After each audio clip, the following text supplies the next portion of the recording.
आदाब। मंटू साहब, आप अफसाना क्यों कर लिखते हैं? मैं अफसाना क्यों कर लिखता हूँ? मुअज़्ज़िज़ ख़वातीन व हज़रात, मुझसे कहा गया है कि मैं ये बताऊं कि मैं अफसाना क्यों कर लिखता हूँ। ये क्यों कर मेरी समझ में नहीं आया, क्योंकि क्यों कर के माने लुग़त में तो ये मिलते हैं कैसे और किस तरह। अब आपको क्या बताऊं कि मैं अफसाना क्यों कर लिखता हूँ। ये बड़ी उलझन की बात है। अगर मैं किस तरह को पेश नज़र रखूं तो ये जवाब दे सकता हूं कि अपने कमरे में सोफे पर बैठ कर लिखता हूं, कागज़ कलम पकड़ता हूं और बिस्मिल्लाह करके अफसाना लिखना शुरू कर देता हूं।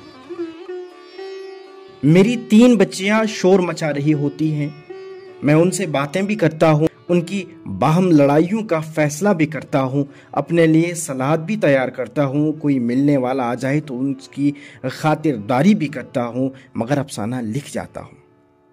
अब कैसे का सवाल आए तो मैं ये कहूँगा कि मैं वैसे ही अफसाना लिखता हूँ जिस तरह खाना खाता हूँ, गुस्ल करता हूँ, सिगरेट पीता हूँ और झक मारता हूँ। अगर ये पूछा जाए कि मैं अफसाना क्यों लिखता हूँ तो इसका जवाब हाजिर है। मैं अफसाना अव्वल तो इसलिए लिखता हूँ कि मुझे अफसाना निगारी की शराब की तरह लत पड़ गई है। मैं अफसाना न लिखूं तो मुझे ऐसा महसूस होता है कि मैंने कपड़े नहीं पहने, या मैंने गुस्ल नहीं किया, या मैंने शराब नहीं पी। मैं अफसाना नहीं लिखता, हकीकत यह है कि अफसाना मुझे लिखता है। मैं बहुत कम पढ़ा लिखा आदमी हूँ। यूं तो मैंने 20 से ऊपर किताबें लिखी हैं, लेकिन मुझे बाज़ औक़ात हैरत होती है कि ये कौन है जिसने इस कदर अच्छे अफसाने लिखे हैं जिन पर आए दिन मुकदमे चलते रहते हैं। जब कलम मेरे हाथ में न हो तो मैं सिर्फ सादत हसन होता हूँ, जिसे उर्दू आती है, न फारसी, अंग्रेज़ी, न फ्रांसीसी। अफसाना मेरे दिमाग में नहीं, जेब में होता है, जिसकी मुझे कोई खबर नहीं होती। मैं अपने दिमाग पर जोर देता रहता हूँ कि कोई अफसाना निकल आए। अफसाना निगार बनने की बहुत कोशिश करता हूँ, सिगरेट पर सिगरेट फूंकता हूँ, मगर अफसाना दिमाग से बाहर नहीं निकलता। आखिर थक हार कर बांझ औरत की तरह लेट जाता हूँ। अनलिखे अफसाने के दाम पेशगी वसूल कर चुका होता हूँ, इसलिए बड़ी कोफ्त होती है। करवटें बदलता हूँ, उठकर अपनी चिड़ियों को दाने डालता हूँ, बच्चियों को झूला झुलाता हूँ, घर का कूड़ा क्रिकेट साफ करता हूँ, जूते नन्हे मुन्ने जूते जो घर में जा बजा बिखरे होते हैं उठाकर एक जगह रखता हूँ, मगर कमबख्त अफसाना जो मेरी जेब में पड़ा होता है मेरे जहन में नहीं उतरता और मैं दिल में लाता रहता हूँ। जब बहुत ज्यादा कोफ्त होती है तो बाथरूम में चला जाता हूँ, मगर वहां से भी कुछ हासिल नहीं होता।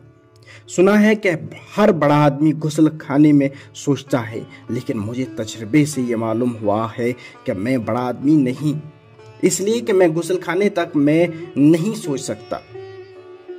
लेकिन हैरत है कि फिर भी मैं पाकिस्तान और हिंदुस्तान का बहुत बड़ा अफसाना निगार हूँ। मैं यही कह सकता हूँ कि या तो मेरे नकादों की खुशफहमी है, या मैं उनकी आंखों में धूल झोंक रहा हूँ, उन पर कोई जादू कर रहा हूँ। माफ़ कीजिएगा, मैं गुस्ल खाने में चला गया। किस्सा यह है कि मैं खुदा को हाजिर नाजिर रख के कहता हूँ कि मुझे इस बारे में कोई इल्म नहीं कि मैं अफसाना क्यों कर लिखता हूँ और कैसे लिखता हूँ। अक्सर औकात ऐसा हुआ है कि जब मैं जजबज हो गया हूँ तो मेरी बीवी ने मुझसे ये कहा है कि आप सोचिए नहीं, कलम उठाइए और लिखना शुरू कर दीजिए। मैं उसके कहने पर कलम या पेंसिल उठाता हूँ और लिखना शुरू कर देता हूँ। दिमाग बिल्कुल खाली होता है, लेकिन जेब भरी होती है। खुद ब खुद कोई अफसाना उछल के बाहर आ जाता है। मैं खुद को इस लिहाज से अफसाना निगार नहीं, जेब कतरा समझता हूँ, जो अपनी जेब खुद ही काटता है और आपके हवाले कर देता है। मुझ जैसा भी बेवकूफ़ दुनिया में कोई और होगा? सादत हसन, मंटू।